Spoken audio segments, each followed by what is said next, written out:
Yo, yo. Yo, yo, yo. I didn't What's hear no good? music. You didn't? Nah, did you? I heard it. All right, well, as long as I you hope, heard it and maybe everybody else heard it, hope the people heard it. hope the Yo, people heard yo. it. I do this every week. Every single week you do this, bro. Every single week you do this. What up, Jinx? What's good, Root?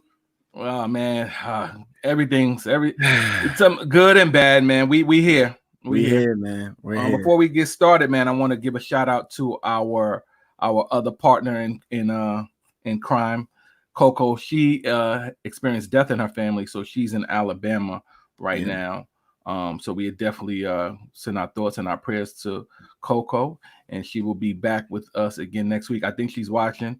So Coco, we're praying for you. We love you. Absolutely, man. Love you for real. For real, man. But we're gonna get it started. Welcome everybody to another edition of Root Access Live. I'm your boy, Mr. Root, and I got my boy Jinx to my left. Yes, And sir. we are here today. Little housekeeping rules. Make sure you follow Root Access Live. Please follow our Facebook page. I think we're a little over 800. So hopefully over the weekend we can have 1,000 likes. That would be great. You can follow us and then you can share it as well. Get your people to follow us. And also like our Facebook page as well, and also share this broadcast. All right, that helps in numbers. Our final numbers every week we get more and more numbers. So guys, please follow us, like and share this broadcast. All right, Please do. All right, what up, Jinx? Man, what's going on, man? So much to talk about. So much to talk about, man. So much to talk about. But before we get started, you know how we do every week. What's on your feet? We set it off of what's on your feet. What you got for us today, Jinx? Listen, man, you know I'm an Air You're a Max Nike guy. Yeah. I'm a Nike guy. I have stock in Nike, so I might as well continue to do myself a favor and keep purchasing Nike. I have a Nike family. So just the Air Max, you know what I'm saying? These things, we make it happen every single week. You'll never see anything but Nike or Champion on my feet. So let's get it popping. Champion? I ain't never seen no Champion on your feet. I'm gonna tell you know we what? Do Champion on the top. We don't do Champion on the feet. I'm gonna tell you why. They got these trainers that I like, and they're actually gonna come in the mail this week, I think. But yeah, you just keep those for training. Don't ever bring those on here. I'm a Nike man myself. It's a little light work. I'm a Nike man myself, but today Adidas. Okay. These are Adidas. What do you call these?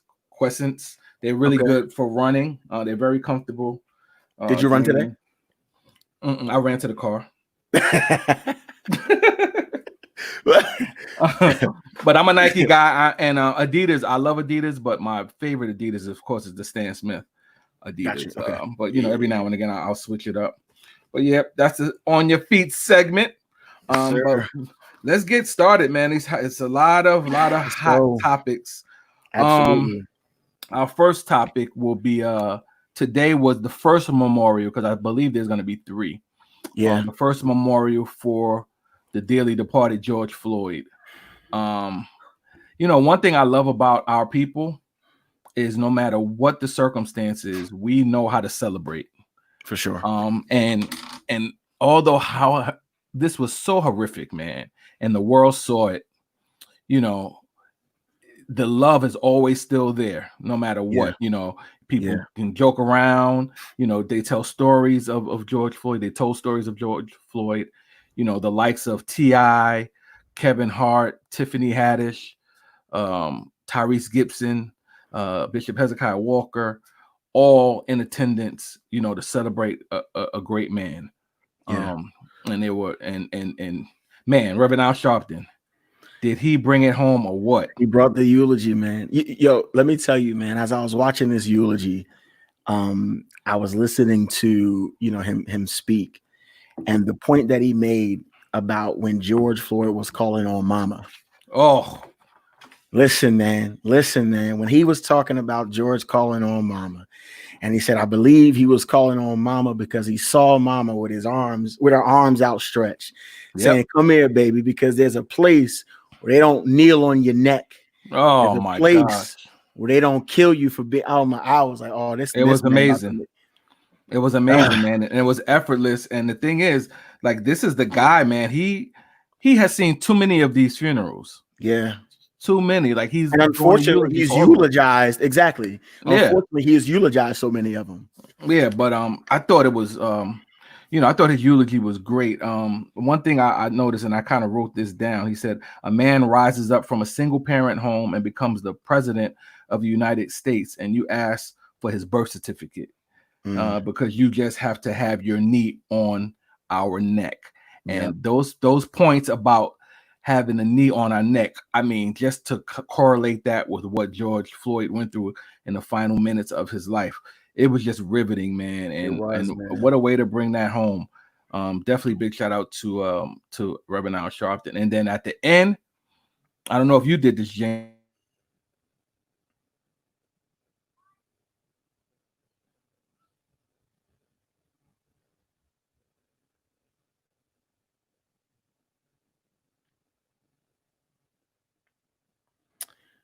I think we may have been. I think Root may have had some technical difficulties here as it relates to the internet. But for those of you who did catch the service, I didn't see you for about 35 seconds. Yeah, I didn't see you either, but I was talking to the audience. I was just saying for those of them who did see the memorial for George Floyd, it was amazing. But Root, you were talking, you were saying at the end, you don't know if I did it. What were you saying? Oh yeah, when they told everyone to stand up in commemoration for the 8 minutes and 46 seconds that he had his knee on his neck, and to stand, and I stood, and man, about the 7-minute mark, man, a tear rolled down my face because I'm like, yo, I stood here for a long time, and I'm praying. I'm asking God, like, man, like, why? I'm asking God, hopefully he didn't suffer. I'm talking to myself. I'm praying. I'm looking at my phone. 8 minutes is a long time to do anything. You can do a lot in 8 minutes. I'm telling you. So the fact that was, that he had to endure that, I'm just like, wow.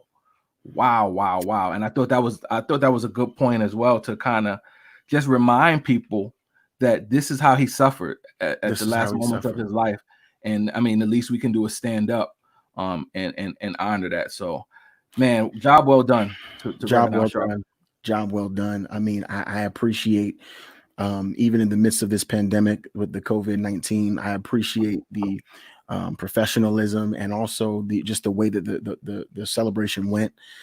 Just to see the group of people that were present in person, it was amazing, man. It was amazing. And again, it's a tragedy. It is something that nobody can really fathom, to have even thought about experiencing what he experienced. I think a lot of us, when we look at the video, to try to put ourselves in that position, I don't think we can actually fathom, what he was experiencing and what he was going through. No. And for us, all we can do is hope that things change going forward, that nobody else will have to deal with that kind of lynching, because that's exactly what it was, that no one else will have to deal with that.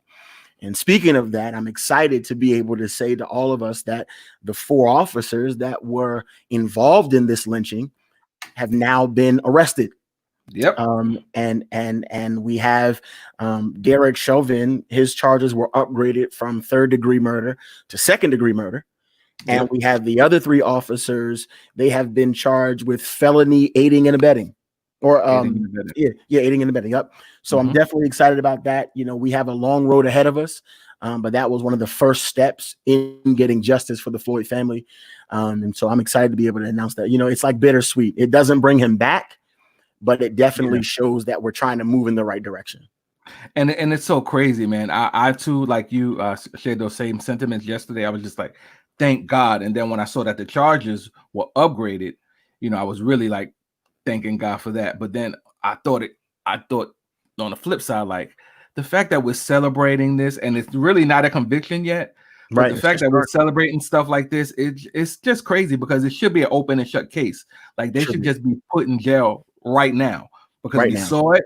We saw he had handcuffs, but the fact that there's going to be somebody who will be defending these police officers, and they're going to do whatever it takes to see that they go scot-free. Even the fact that today, I don't know if you saw it today, but it was just like, oh, George Floyd had COVID-19.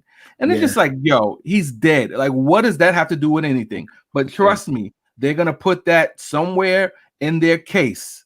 You know what I mean? That, that's probably why he died, because he had COVID-19 in the system and all. So they're already creating, their case.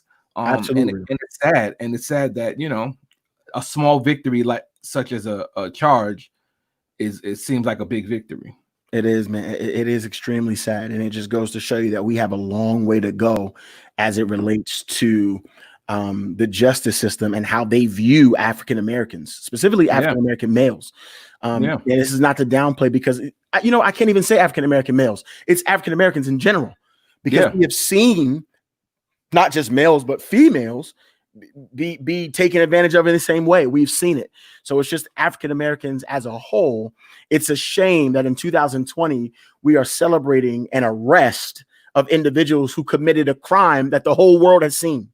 Yeah, and we can go back to what Jacob Fry said, the mayor of St. He said at the end of the day, he said when he was sitting back, he was thinking. He said, if you or I committed this same crime, we would be in jail right now. Oh my gosh. What is the difference? The difference is the people who committed this crime have badges. They have badges.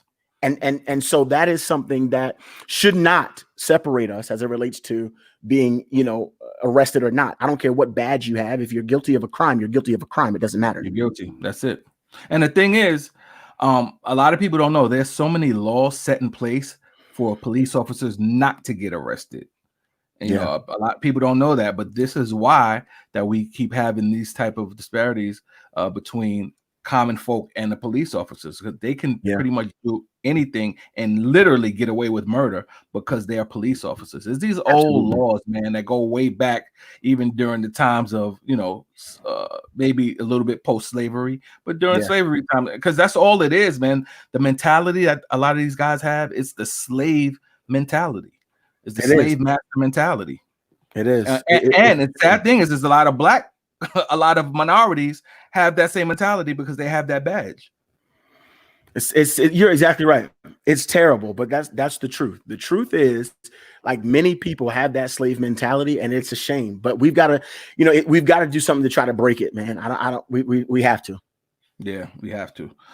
In other news, the Ahmaud Arbery preliminary trial got underway today, I believe. Mm-hmm. And I was surprised. I didn't even know. I happened to be scrolling somewhere, and I stopped and I watched a bit of it. And of course, in the beginning, it's just like a whole lot of legal mumbo jumbo. You're like, what's going on here? But I know you spoke to it a little earlier. Just talk to a bit about the preliminary trial. Yeah, it was interesting because Roddy, the guy who was kind of videotaping from the car, he's actually now seemingly turning against the father and son who committed the murder, and he's now trying to be like a lead witness and testifier against this father and son who committed the murder. Mm-hmm. And one of the newest things that came out today, Lee Merritt, the lead attorney for the Arbery family, he mentioned today that according to Roddy, there were words that were said by Travis when he was standing over Ahmaud's body, and he said, "You effing nigger," over his body. And now they're like, okay, this proves that this was a hate crime, and that brings a whole nother set of things into this case, and apparently there's video to substantiate that. So the other thing that is mentioned, it's almost as if Roddy is singing because it's almost like he wants immunity. Now, I don't know if this is the case, but according to him, they were chasing Ahmaud for much longer than the video suggested. It was as if Ahmaud, again, this is according to Lee Merritt, the lead attorney for the Arbery family. He said that they were chasing Ahmaud for several minutes, and he had gotten away from them several times. And literally, when they came down on him the last time, he was just too tired to run away anymore. And so he just tried to fight for his life. But apparently they had tried to box him in several times and he got away. And unfortunately, the last time they caught up to him, he just didn't have anything left. That's man, this changes the whole case. And I like what you said earlier, or I agree with what you said about immunity. If he's talking like this and having these new facts, Yeah, I think he's probably working on immunity, because sure. that type of information changes the whole scope of this case. Yeah. Why else would he sing like this? Yeah, why else would he sing like that? He's getting something. So, and if they call it you effing nigger, that's a hate crime within It's itself. a hate crime. There's no other way to put it. It's a hate crime. And again, and this dude is no longer a cop, so should be easier to put him and his son away. Yeah. But again, the fact that we're dealing with this type of ignorance in 2020, it's crazy and it's real. Like, because of this. It's bizarre. I said something on social media. I'm sorry, I cut you off. I said something on social media not too long ago. The color of my skin is not a crime, but murder is. Yeah. And the reality is it's not just the police officers. It's people in general sometimes feel that because of the color of our skin, we are automatically criminals. And it's not the case. Many of us are law-abiding citizens who are gainfully employed, who are educated, who lead, wholesome lives. But yet many of us have never gotten the chance to express that because we're too busy trying to defend ourselves from something that we haven't done wrong. We live in a society where the African American has to defend themselves before anything ever comes out of their mouth, before any actions are ever taken. We have to defend ourselves just because of the color of our skin, and it's absolutely crazy. Yeah, I mean, it's so crazy. I mean, you think about even, we can even forget about slavery because a lot of people say, oh, slavery, that was so many years ago, which is crazy because again, it's like we have generational curses. That's one of those curses that just go from generation to generation to generation. But even when we can pass that and go into the 60s. We had to suffer through the civil rights movement, and then the 70s, the drug era of heroin and housing. The housing disparities between blacks and whites, the projects that was made for us to fight one another, buildings facing each other in a close proximity. You're dealing with that, and then in the 80s, you got the crack epidemic that wiped out a whole generation, right? And then you have AIDS. This is what was systematically implemented. Systematically into the Black and brown communities. Yeah. Infiltrate all of this stuff. This is not by mistake. Correct. No. And then you have the 90s mass incarceration. Yeah. We already saw what happened during the 90s, and then you try to get a leg up in the 2000s. It's just now we're being killed in record number by police officers. So again, this is not nothing that we chose. No. These are things that we try to get over these hurdles. And of course, there are so many Black people and Black and brown people that are doing great.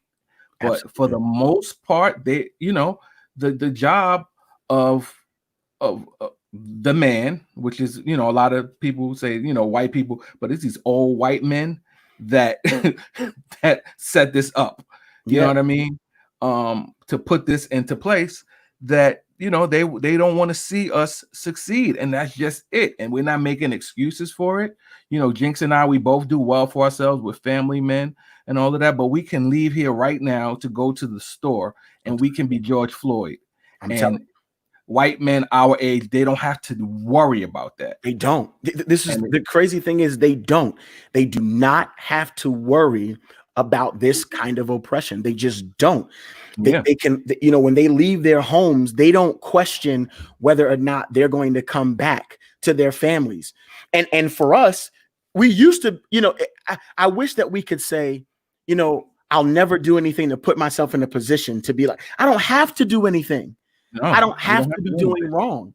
I heard somebody say it like this. They said that when you're born with a birth defect, that defect lasts forever.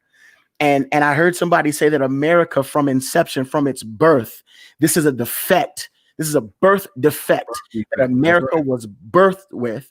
And it's always going to be here. And I hate the fact that I'm almost siding with that individual. Like, what do I see? What glimpse of hope do I see that this birth defect will ever be healed? Now, Yeah. listen, we're both Christians. We both believe in the power of God. And the reality is that is the only way that it will ever go away. But bro, how? How? It's crazy, man. And I wish we had the answer. I wish we had the answer. I don't know. And again, we have these topics, and we're not trying to bring nobody down, but we're trying to just make everybody aware of what's going on. And we have to keep this fight going, man. These people who are protesting, I was a little grieved because, you know, I saw some video footage of what went down in the Bronx earlier this week. Yeah. And these are shops that I used to shop at growing up. I used to, go to the supermarket and things of that nature. So all of that type of stuff, I'm really not with, because that's your neighborhood, right? These are places you shop. These are minority-owned businesses, a lot of them. And it's like my grandmother would say, don't crap when you eat. That's right. So the looting, man, I just, certain instances, okay, I understand you trying to make a statement, but when you're doing that in your own neighborhoods, it's senseless to me. But these peaceful protests, I'm all for it. I know you went to one yesterday. You live in Dover, Delaware. Talk to us a bit about the protest yesterday. Yeah, man, we've been out the last couple of days protesting.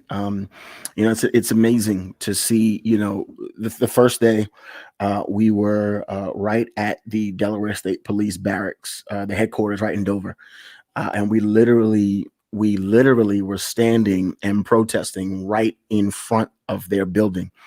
And the crazy thing is that when we pulled up, there were literally 40 or 50 Delaware State police officers waiting for us in riot gear.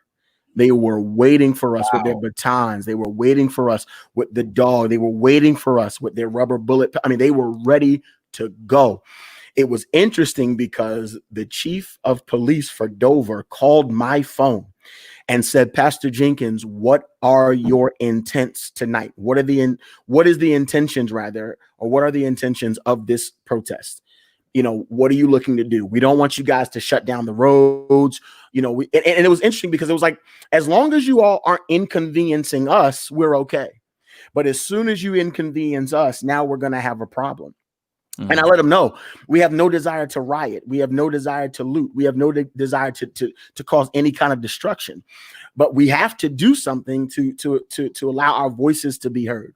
And so we get to the protest, we get to the state police building, and as soon as we pull up, I don't want to say as soon, 5 minutes, if that, a state police car pulls up right next to me. I'm standing there, pulls up right next to me. 2 majors from the state police. "Hey, Pastor Jenkins." Now I'm out there. I did have my clergy attire on, my civic attire on, and I'm like, "Hey," and we're talking, and they're asking us, what are our intentions? What are we looking to do? And I'm having the same conversation that I had with the chief of police for Dover, with the state police officers, and they're like, "Okay, I just want to go across the street, and I want to ask them if this is okay." Ask them if this is okay. Nah, bruh. As soon as they left, we started to march. We started to march right over to march right over. Yeah, we're not making this convenient. No, we get over there, and then they tell us you can't protest directly in front of the building. No, excuse me. This is public property. How can you tell me that I don't have the right to stand on public property? I'm going to stand here. We're going to walk back and forth. We're going to do this for the next 2 hours. I want you to understand this. And they try to tell us no. We're like, I said, "Who's in charge? I want to talk to who's in charge." And they would not let me talk to who's in charge. But here's the interesting part about it. The person who was in charge, guess what color he was? Black. He looked just like me and you. He's sitting off he's sitting off. He's sitting off there in this like cart. He's sitting in a cart, and he has on a suit. And they're taking information back to him, and you can see him shaking his head yes, or you can see him shaking his head no. And when we made the argument, this is public property. How can you tell us we can't go on public property? Right. We look over there. Next thing you know, he goes like this. And so now they're like, "Okay, you guys can go back and forth." And so we're going back and forth, and we're marching. And there was one moment where things got a little dicey. because as the crowd, the first night, we only had about 50 people the first night. The crowd is beginning to chant Black Lives Matter. And there's a Caucasian officer who stands to the side who begins to dance and mock as we're saying Black Lives Matter. Wow. And there was one gentleman in the party who did not like that at all. He got up in the officer's face and they came to me. They said, Pastor, this one young lady with tears in her eyes, she said, Pastor, please go get him. Please, please, please go get him. And in that moment, to see the fear that was on her face, to think that at one moment, one person could die, I went over there and I just said, brother, we've got to keep this peaceful. And so the brother said, okay, Pastor. And he knelt down and put his hand up. And he said, this is not a song. This is not a dance. This is real. Wow. And in that moment, I recognized, if I didn't know before, now you think you know how serious things are, but I recognize in that moment, this, my friend, is extremely real. Yeah. The next day, we go back out the next day. Now, we shut down Route 13. At this point, I don't care. I saw that. And I've been on that route. Yeah. You know how busy that route is. I don't care. But here, the first night we had 50. The second night, we had about 250. And now, not only did we shut the road down by the traffic, we all laid with our faces on the ground like George Floyd did for 8 minutes and 46 seconds. Yeah. I was so overwhelmed with emotion. I had tears running down my face because as I'm laying there, one of the young ladies who's another leader in the protest begins to say, Mama, I can't breathe.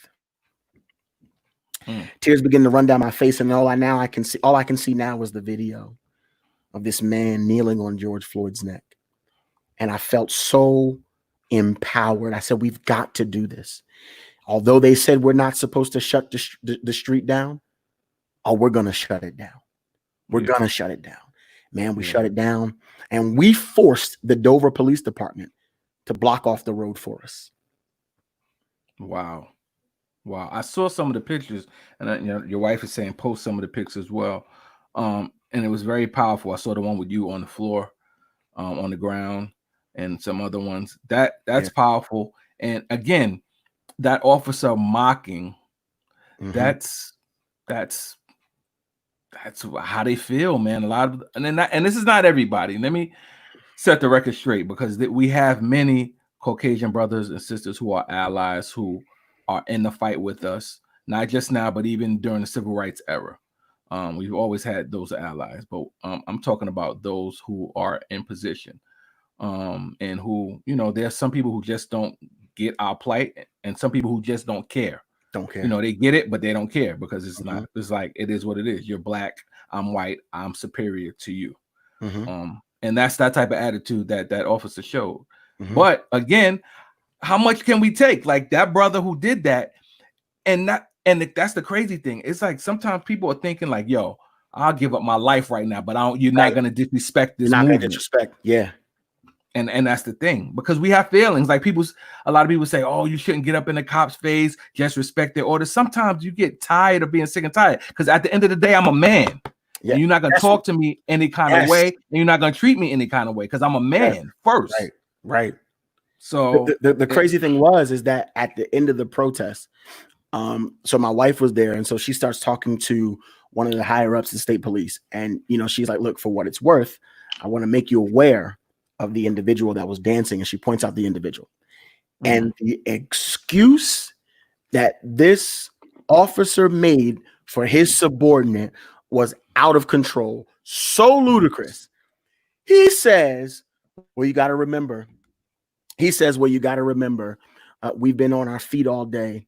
And maybe he was just kind of trying to readjust his feet. Bro, I don't want to hear it. Come on. Maybe he's just trying to get, no, I don't want to hear it. And I told her, if looks could kill, the face she had on when it's off, it was the crap meter.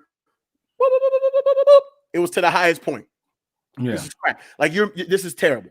And the thing is, that's what happens. And that's a prime example of what happens. You don't want to call out wrong when you know that it's wrong. You would That's rather right. make excuses. That's the problem. That's you the would rather problem. make excuses for the fact that this is wrong. He should not be doing that. I'll handle that. Thank God. I'm not going to call his name, but one of the majors that was there, thank God he said, you know what, ma'am? Thank you for letting me know. I'm going to handle that. But it wasn't the, I'm like, dude, why are you trying to make excuse for this bad behavior? You cannot make excuses for bad behavior. That's the problem. You can't. That's the problem. That's why all 4 officers have now been arrested, because all of them made excuses for bad behavior. Yeah. You could have stopped it. Yeah. And I'm glad you mentioned that, because, and I know I'm going a little off the topic here, but it's actually on topic. I watched the movie the other day, Black and Blue. I don't know if you saw that movie. I didn't. So it's a young lady who's a police officer. She's like a rookie, and she witnesses a murder, but it's a murder. Okay. It's a murder by her fellow officers, and they see her witness the murder. Now they're after her, and she's going every which way trying to find refuge and other fellow officers, and not realizing that they're all in cahoots. They're all in cahoots of cover-ups throughout the whole city. And it's such a great movie. If you guys get a chance to watch it, watch it. But although it's cinema, that's real life. That's real life of other officers just covering up bad behavior. Like we seen in the video for George Floyd. Like, how do you stand there? And it looks like one of them was a brother. When I saw those pictures. So they said that he's from the Middle East somewhere. Yeah. Okay. A brother. That's what they said. they said he's from the Middle East somewhere, but I get it. Like, you at some point, this guy has when I saw the pictures of the reverse angle, oh, they were on his neck. He was on his back. He can't move. So it was helping him. They were helping. And you're crushing his lungs. And you're doing it haphazardly. Yeah. And you don't care. And he died from underlying health issues. Give me a break. And this is the thing, man. We have to stay on top of this, because although his family, George Floyd's family, did a separate autopsy, which said he died from asphyxia, when it goes to the court of law, I was talking to Vinny today, she was saying that doesn't even matter. It's by whatever the medical examiner that the city did. Wow. The courts, they're going to go by that one, not by the one the family got. So unless it goes to the state, unless they get another one done and it goes to the state level, because in the city, they can cover up too. Like, I don't trust nobody at this point. Yeah. Like, it's all one big cover up. And that's going to be a main factor of this case when it begins, because that's going to be, how did he die? The crazy and the fact that that's the argument is crazy. So again, I keep referencing Lee Merritt because he's the lead attorney for the Arbery, and he's also, it's funny because he's the lead counsel for the Arbery case, and Ben Crump is second chair, and it's the reverse in the George Floyd case. Ben Crump is lead, and Lee Merritt is second.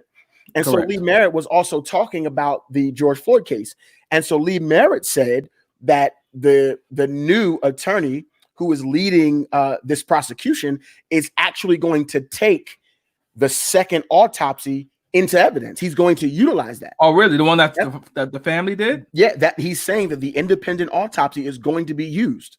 Okay. Well, that's good. I hope that they that's do, the case. Because if they don't, then we have an even larger uphill battle on our hands. A huge problem. Because I mean, this is crazy. You're man, it's like no matter what, they just don't want to admit that they were wrong. That's it. This shouldn't even be a thing. It shouldn't. We should not be. We should not be excited about these arrests. Yeah, it's crazy. We should not be. And because the thing about it, man, Trayvon Martin, that shouldn't have even been a thing. No. But he got off scot-free. Like, how is that a thing that you bother 14-year, however old he was, 14, 15-year-old boy. You're pressing him. He's not apprehending you. You trying to be a toy cop. You hear it. You heard the on the tape. Yes. On the tape.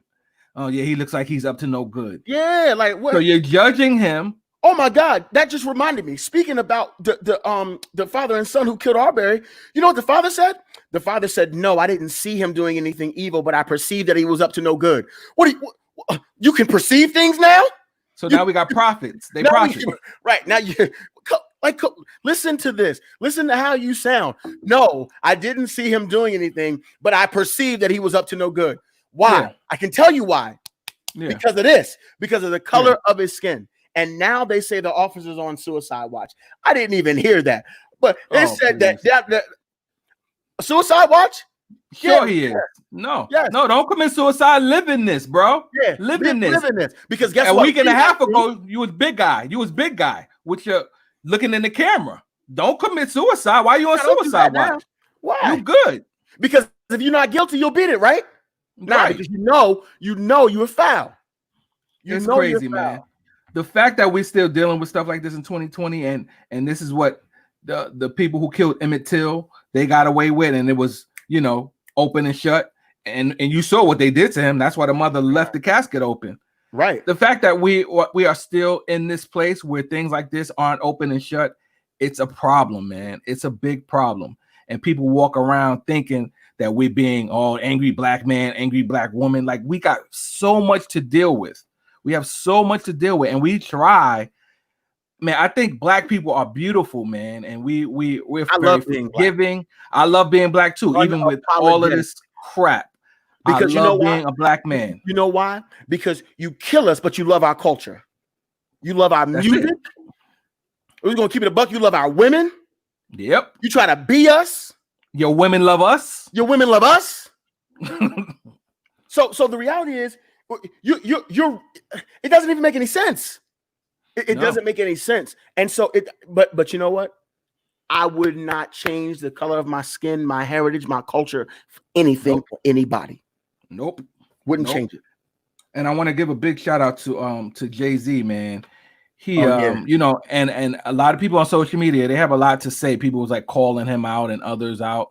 And I had to check them. I said, no, Jay-Z's been talking. Jay-Z, he moves in silence. And people should, if you don't know that about Jay by now, you should know.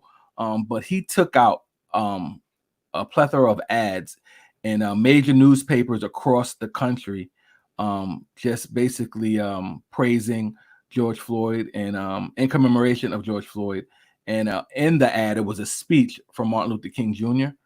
I think from his Marches in Selma speech. And it was all across the country. And again, still a class act, because guess what? He could have took out these ads and plastered these guys' faces on the ads like Trump did to the exonerated five. He could have been petty and did that, right? We must, we justice for George Floyd. Let's get rid of these guys. They need to go to jail. He could have did that. Yeah. But he didn't do that. He took out ads and basically put a beautiful speech from Martin Luther King Jr. and basically praising George Floyd. So I thought that was a class act. Yeah, I mean, look at that, man. Look at that. In the face of everything that we're going through and all the adversity, we're still trying to be filled with class. I mean, even if you go back to Central Park Karen, right? When she when she did that, the gentleman who she called the police on, he was even saying, "Do you guys have to treat her this way?" Like, look at that. Look at that. Yeah. Like, and although I was mad, but look at that. You're right. He actually said, "Do you really have to treat her this way? Like, is enough that she have to lose her job? Like, come on." And you could have died, my man. Yes. You could have died if that would have went the other way. Yes, but he's just trying to still be merciful, and that's the side of us that goes unseen, that people don't pay attention to. Like, correct. Even in the face of this, I'm still trying to figure out how you and I both can be okay. Yeah, exactly. It's crazy. And I don't know if you got these cameras, man. Thank God for this camera phone. Oh my God. Because there would be so many things that we would have no clue about, and it would be swept under the rug. But that thing that went down in Atlanta with those officers pulling those college kids. Oh my God. Let me tell you, Morehouse and Spelman college kids out of that car. deflating the puncturing tire, the tire, puncturing oh the my tire, God. breaking the windows, dragging them out the car. They hit a little young girl who could have been my Oh daughter my screaming, God. like, what are y'all doing? What do we do? It broke my heart. And thank God Keisha Lance Keisha, Bottoms is not oh playing. my, All of them have lost their jobs. And see, these are victories here, because I'm telling you, maybe 5 or 6 years ago, it wouldn't be that easy for these officers to lose their jobs. They weren't even losing their jobs before. They were put on desk duty for killing folks. administrative They weren't losing leave. their job, administrative leave with pay. Like those guys who killed Amadou Diallo, all of them were still being paid while during the trial. Yep. They weren't fired. Yeah, I'm telling you, bro.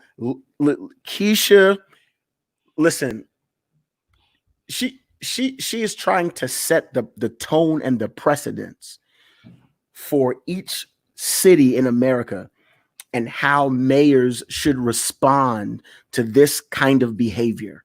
correct. It is unacceptable. And when she fires them, now they should be brought up on charges. Yeah, because there is no they reason. lose their pension as well. They should lose their pension as well. This is what we have to do. No, I'm telling you. We have to begin to attack these officers with their pensions and their retirements.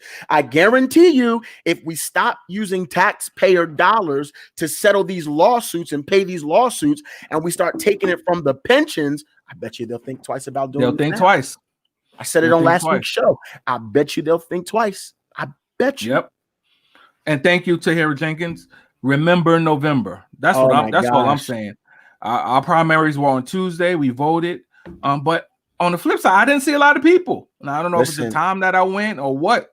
But we can't play around with this. What you have to understand is the primaries are more important as your local government, government is concerned, than November. The primaries are who you're going to see day in and day out. When you go to court, these are the people you're going to see. Brian. So the reality is, like, we've got to, for Delaware, July 7th, we cannot forsake July 7th. Yes, we got to do what we got to do November 3rd. But I'm telling you, July 7th in Delaware, and all of your please get to the polls. Yeah, get to the polls, man. Speaking of polls, I remember November 2008. Man, what a day. What a day. And here we are now. I mean, gee whiz. You talk about a turnaround. But thank God for president, because he's still my president in my eyes, Barack Obama. Yesterday, he did a roundtable discussion. And I thought it was really great. It's something that we needed because we need to hear from a voice, a sane voice. Right. And watching this roundtable yesterday, I felt a sense of calmness, a sense of, get up and do, and basically he got a lot of the mayors in major cities across the country to kind of partner with him and to bring them to task about changing some of these laws that we have in place with these officers. And as of yesterday, it was about 5 or 6 that that signed this this petition. So the fact that the former president can do something like this and bring people together in this manner and to affect or to invoke some change, it was amazing to see. And it's just like, this is what we need, man. Maybe I didn't agree with everything Obama did. No, me either. But for the love of God, I know he was a man of class, and I know when he got behind the microphone, he can speak and he can give us a sense of hope regardless. You know what I'm saying? And that's what he did yesterday. I thought it was really great just to see. But yeah, we're not getting this from the current administration. We're getting somebody who's toting a Bible who he probably never opened backwards to get a photo op. Are we going to talk about this picture? And to basically sick the dogs on your own people, because that's basically what he said. And he tried to backtrack his statement now. But basically, it's like war on your people. Did you see the side by side between him and Hitler? I did. It was the same picture. It was the same pose. The thumb was the same way. The Bible was raised the same way. It is not a coincidence that this man is responding in this manner. It's not. This is exactly what he's looking to do. He wants to incite violence, and he wants to. Here's the reality. Trump is losing some of the evangelical white Christians, and he's trying to appeal to that base. And so that's what he was doing with that picture. I'm telling you. Oh yeah, I believe it. Yep. I believe it. He's something else. I can't wait to see him lose in November, because I believe God. I'm like, God, you know how much we can bear. We cannot bear another 4 years of this guy. Yes, but we got to get out there and vote. Let's not be crazy, guys. Don't get sidetracked. Exactly. We can't. So the reality is there was no coincidence at all. There was definitely a purposeful stance, a purposeful position to where he put it. If you look at the picture, I don't know how many of you actually saw the picture, but if you look at the picture that Trump had, his finger was the same way as Trump. The only thing that was missing were the individuals that were saluting Hitler in the picture. That was the only difference in what Trump did versus what Hitler did. And it's a shame that many people don't understand and don't realize that this is exactly what is happening in America today. It's almost like he's trying to imitate Hitler so bad. It's inevitable. It's inevitable. There is going to be a time. Here we go. I keep getting kicked out. You got kicked out, but there's going to be a time where people are going to have to pay attention to the fact that Trump is really not his own man. All he's doing is looking. Puppet. Yeah, he's looking at past presidents, past leaders, and he's only doing and saying what they did. So for people who are like, Trump's a good president, he doesn't have his own ideas. He doesn't have his own methodologies. He's doing what he's seen people do, and he has no filter, and he doesn't care. Oh, yeah, man. I mean, you hit it home. Like, he doesn't have his own ideas at all. No. Like, even the "Make America Great Again" slogan, it's not his. Yeah, no, it's not. And I hate to hear him speak. Like, he's like an adolescent. I'm like, what? You went to Wharton? It's very confusing. It's ridiculous. Very confusing. And of course, he's trying to blame all of the goings on Antifa. And I've been doing some reading on this group. I will say this: it ain't only us looting and all. No, it's so many. It's crazy. It's so many other people out there infiltrating and looting. And I mean, I've been seeing, again, thank God for the camera phone. Yes. I saw these black sisters. They went up to these white girls like, "Hello, what are you doing? This is a black-owned business. Yes. Like, why are you writing? No, we're not asking y'all to do this. We're trying to peacefully protest." I mean, did you see the videos and the pictures of the police officers planting bricks? Yes. Come on. Now, wait. So I didn't see. They actually have footage of them planting. I saw them there. Yes. I saw it on Instagram. They had videos of the officers in a back alley getting the bricks out of the police truck and planting them right there on the side of the road. Come on. So we just putting bricks on the road for what? So why all of a sudden this is what you got to pay attention to. Who in the world has random bricks on the side of the road? What city? What city has random bricks on the side of the road for you to randomly pick up and casually throw? Be wise. Be wise. Come on. It's a setup, man. When's the last time you walked down the street and saw 500 bricks on the side of the road? Yep. Come on. Dude, I saw the outlets in Atlantic City. It was a video. Oh, and they my God. all the stores. Yes. And they're running and they went in vans. Yes. And the white girl came out with mad stuff in her hand. The cop is right there, and he's like acting like he's trying to grab her. And come on, like, really? You're not gonna run after her? Oh my gosh, yes. They think we're stupid. That's what I'm saying. They think we're dumb. It's stupid. Like you're on video, bro. Bro. He was in the perfect position to capture her. But let that have been me or you. Oh, come on.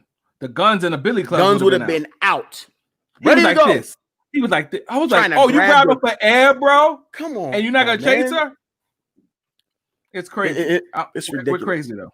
And then people get upset when we protest and when we get to the point where enough is enough. You know, these are the things that we've constantly seen. We have constantly seen our people oppressed, and we have constantly seen the other races get away with things that we would never get away with. We have constantly seen the other races get away with things that we would never get away with. And you're wondering why we're upset? And you wonder why. You wonder why. And I don't know if this story kind of blew me as well. The granddaughter of Joe Jackson, her name is Yasmin Jackson, and her mother is Johanna. Yeah, Johanna. Something like that. She's the illegitimate child of Joe Jackson. Right. So Jan and none of them, they ain't really claiming this this side because he didn't have this baby with Catherine. Giovanni Jackson is the Giovanni Jackson, right. Yeah. She was stabbed in a hate crime 7 times by her white neighbor who called her a nigger. Yes. Who called her a nigger. Yes. And she was arrested as well? She was arrested and brought up on felony charges. I don't know why this story is not bigger. I did see on Instagram that she reached out to Sean King. Yes. And you know, it's unfortunate that when things like this happen, you need people like Reverend Al Sharpton or Al King or Ben Crump to bring light to it, or else it'll just be, you know, another story on social media. Yep. But this is a problem. It is. Like, why are you so emboldened to do this? Yeah.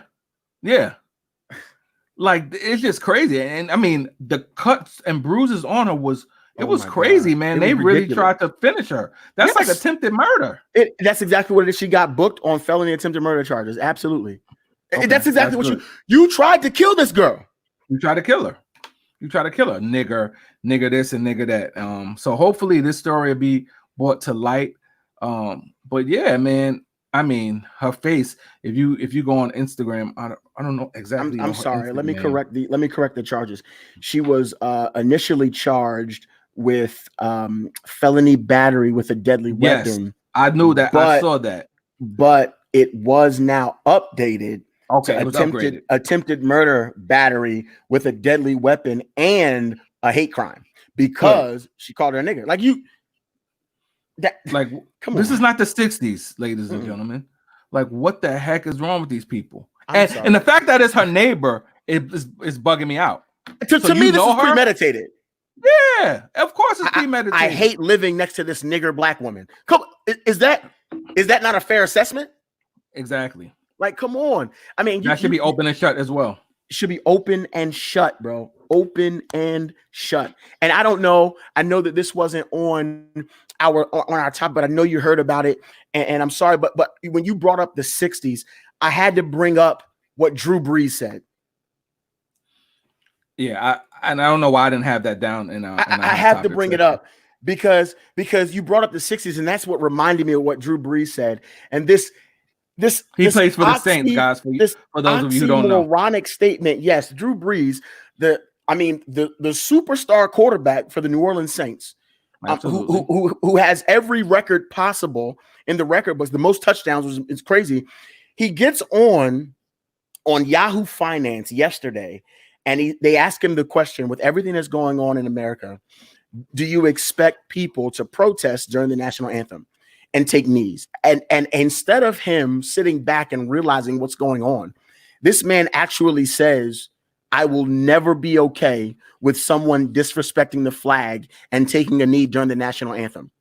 And the reasoning he gives is because he has 2 grandfathers, one who was in the Army, the other one who was in the Marine Corps, who fought and served the country in World War II. Oh, gosh.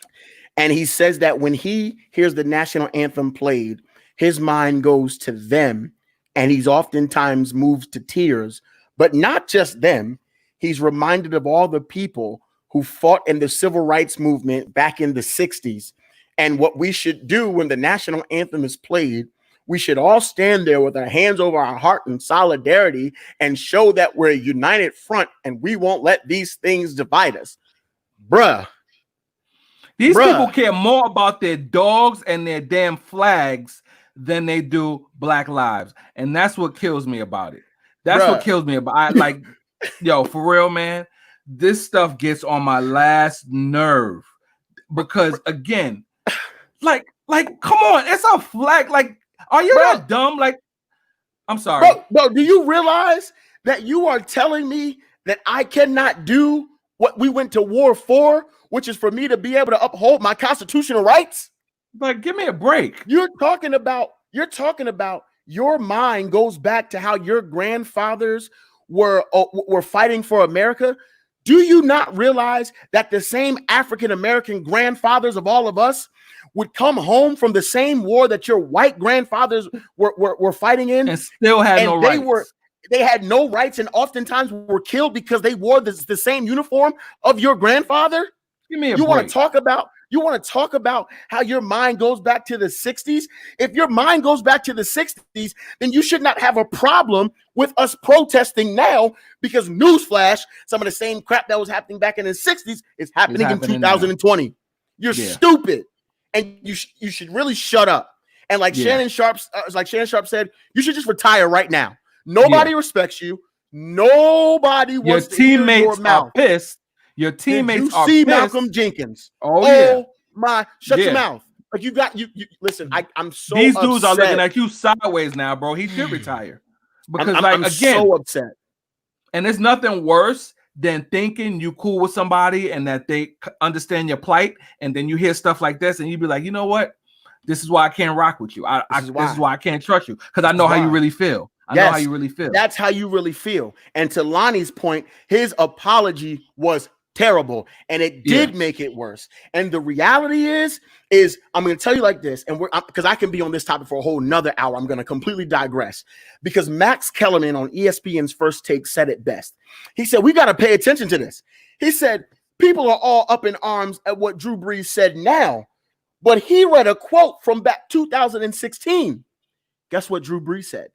The same exact thing. He said, the problem is this world has begun to change, but Drew Brees has not. That's He's right. stuck.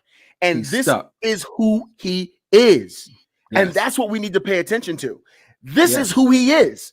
This is a person who doesn't pay attention to the fact that Colin Kaepernick, who was kneeling in protest of police brutality against Black and brown communities, he was not protesting against the flag. But if you understand the origin of the national anthem and you understand what the verse actually means, and who Francis Scott Key, who wrote it, come on, how can you not be okay with African Americans protesting against something that was talking about killing us? I don't have to respect this flag. Like, it's a flag. Like I said, they respect their dogs and their whales flags. Yeah, more than they do us. And that's just the bottom line. Bishop Clarence McClendon said it best. He said, the question is not, do Black lives matter? He said, do Black lives matter to you? Because he said dogs' lives matters. He said whales' lives matter, but do Black lives matter to you? Come on. Everybody else's lives matter. It's crazy, man. Oh, Lord, I'm exhausted. We need to talk about something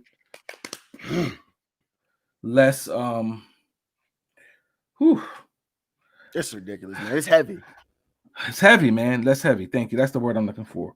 The NBA is looking to come back July 31st. If you would have asked me a couple weeks ago, I think I would be happy about this. But now I'm kind of like, I'm a little torn. Only because I'm like, is it going to be the same? I'm still worrying about people's health. Yeah. It's not all teams coming back. Only 22. It's about 22 teams. And it's what they're gonna be playing in like a bubble, in Orlando. No audience. Mm-mm. I mean, just close friends. Is that what we want? I think to finish out the season. Listen, I'll be honest with you. With everything that's going on, I do want to see some sports. Yeah, I do, because the reality is that sports really has a way of kind of taking your mind off of something, especially if you love it. I love basketball. I love football. So to be able to see, sports, come back would be amazing for us. And I know that that Brian Windhorst, he's one of the NBA insiders. He was talking today, and he said that it's almost going to be just like the NCAA tournament. Like you're going to see games, like because there's only one place that they're playing. So you're going to see games, like you're going to see games at like 2, games at 5, games at 8, games at 11 on the same day, like back to back to back, just like you were to see in the NCAA tournament. That's actually pretty dope, though. Yeah. So I'm excited. All right, I think I'm excited again. Yeah, I didn't know that. Yeah, it's gonna be like 4 or 5 games a day. Yeah, it's gonna be like 4 or 5 games a day. It's gonna be back to back to back to back, and it's gonna be all the way up into like in August, like you could literally have games every day of the week because number one, they have to finish out the regular season. So each team has to play 8 regular season games. Yep. And then they have to go into the playoffs. So I mean, this is going to be amazing, bro. So you're going to have the NBA and the NFL at the same time. That's going to be crazy. Lord, my wife is going to be really mad in a minute. Yeah. Like I'm going to be look, that's going to be crazy. TV is mine. Hello. All right. I think I'm excited again. I didn't know it was accelerated like that. Yeah. Yep. But I mean, it makes sense. They got to move the season along. Yes. And then are they going to start the new season in late October, November again? Is that the plan still? See, that's the thing. It's going to be back to back. It's because the new season is going to begin right after the championship. At this point is going to be late August, early September. So there's not going to be a lot of layoff as it relates to an off season, but they're doing that because they do not want to rival the NFL playoffs. Yeah, you can't do that. So they have to speed it up. Stop booing. They have to speed it up. All right. Well, this is the last story of the day, and I think of the evening. And I think we ended it off on a high note. Almost 300,000 people on Sunday. Yeah. Versus battle. So the versus battle of Fred Hammond and Kirk Franklin. Man, I tell you, that was such a breath of fresh air, man. Yeah, like it was with John P. Key and Bishop Hez.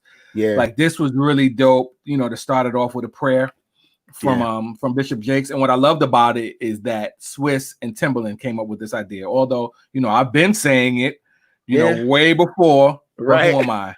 Who am I compared to Timbaland and Swiss Beats? Right. But I'm glad they, they thought of it and they was like, yo, we need this right now. And they called them up on a Zoom call and got them on board. I thought that was pretty dope. Dude, the song selection, I felt like they really produced that joint together because incredible. I mean, it was incredible, man. Incredible. Like, and then the moments of passion, like so the shift when Tamela Mann came in. Oh yeah, the shift. And I'm not gonna lie, I was a little upset with Kirk because even in that moment, it was almost like Kirk was still playing, and Fred was like, "Nah, this is a serious moment." So what he did, what really made my heart glad, is when Fred was like, you know what, in this moment, I want to lead anybody to Christ who doesn't know him. Yes, I love that. When he prayed the prayer of salvation to the 300,000 people who were on, for anybody who didn't know Christ, to present them with the love of Jesus Christ, was absolutely amazing. And believe it or not, that was my favorite part of the whole verses. It wasn't a song. I agree, Lonnie. It was that moment. It was that moment. That is exactly what was so important. That was dope. That really was dope. And to see, it was surprisingly though, it wasn't a whole lot of it was gospel artists in there, but it wasn't a whole lot. It was like a lot of secular artists and actors, like Kerry Washington was going in. Yes. Between her 7th Street, it was almost like doing an altar call. Right. Like, I love to see that, man. With Devon Franklin leading the whole thing. Like they were going in. Kerry Washington knew all the songs. Like I was impressed. So, but Nick Cannon came in. Nick Cannon came through. Spitting commission lyrics. Yes. Oh, he's like, this is my favorite song of all time. Yes. My wife was like, of all time? I said, of all this is what Nick said. So it was dope, man. The song selection, I mean, they got so many hits with He's Able, with the Spirit of the Lord, of course. He Reigns. No Weapon, Strange Land, Commission. He had the Commission stuff. Looking for You, Running Glory Back to You. Glory, Running Back to You. When he played Running Back to You, bro, I almost cried. I was just like, do it. The lyrics to that song. Yes. Like the crazy lyrics. thing is it's almost like where we are as a country, as a people, It's almost like that song, even though it was written 25, 30 years ago, that song is still relevant right now. Still Everybody relevant. just needs to run back. Revolution, relevant right now. Relevant. Imagine Me. Then they both got Kanye joints. Yep. Ultralight Beam and Yeah. Oh yeah. Hands On. Yep. Like it was just, I mean, the production of it, like the song choices, I thought were great. And because the thing is, Kirk, they both have like such amazing catalogs, and they didn't. So it's like they could have went anywhere. Yeah, they ain't even scratched the surface. It was crazy. So I thought it was a great way to end our Sunday. Then to have Tamala and Marvin Sapp come through, and then the fact that he got Ahmaud Arbery's mother on the phone to hear her strength. You know what I'm saying? Like, man, I just love our people, man. I love our people. We are the most, like, we are the strongest bunch, man. I mean, this lady, like, your son just gets killed for jogging, and the fact that you can even talk and sound sane is nothing but the grace of God. It's nothing but the grace of God. Yes, to see her strength. Man, yeah, to see her strength. It was just amazing to see, man. But yeah, man, that's it, man. We had a great time today. We miss our girl Coco. Yeah, Coco, come back. You back here next week. You know, she's the glue to hold us together. We definitely need that female voice, but it was good for me to chop it out with my brother today. You know, absolutely. You know, this is a lot going on in the world, man. But we are just praying for peace. You know, even as these protests continue, that you know, they continue the right way. My boy Brandon Watts out of Brooklyn, you know, his church Epiphany, they're doing a peaceful protest on Sunday. So I think I'm gonna rock out with them on Sunday in Brooklyn. Okay. And you know, because again, our voices need to be heard, man. Yeah. And you know, that's just what it is. Next week's show, we're gonna have my boy John Murray on. For those of you who don't know him, he's a pop culture commentator. He's on the Wendy Williams show, on Today's Show, any show imaginable, giving his take on hot topics and social justice issues. So he's gonna be a great person to have on the show next week, because I'm sure we're gonna be knee deep into more hot topics next week. And yeah, thank you for tuning into another edition of Root Access Live. I hope you guys have an amazing weekend. It's gonna be beautiful here on the Northeast. So I'm trying to get some sun, but I'm still social distancing. Good. All right. And I cut my beard off. I'm growing it back. The only thing I'm gonna say about this social distancing, with all these protests going on, why in the world aren't coronavirus rates going up? We don't have to talk about that. We don't got to talk about it. We talk about that somewhere. That's a whole nother hour. So, but I'm just like, they think we're stupid. They think we're stupid. But yeah, we'll talk about that next week. Wink, wink. Wink, wink. All right, y'all. Guys. Thank y'all for tuning in. Root Access Live. Make sure you follow the page, like the page, and share this broadcast. Peace and love.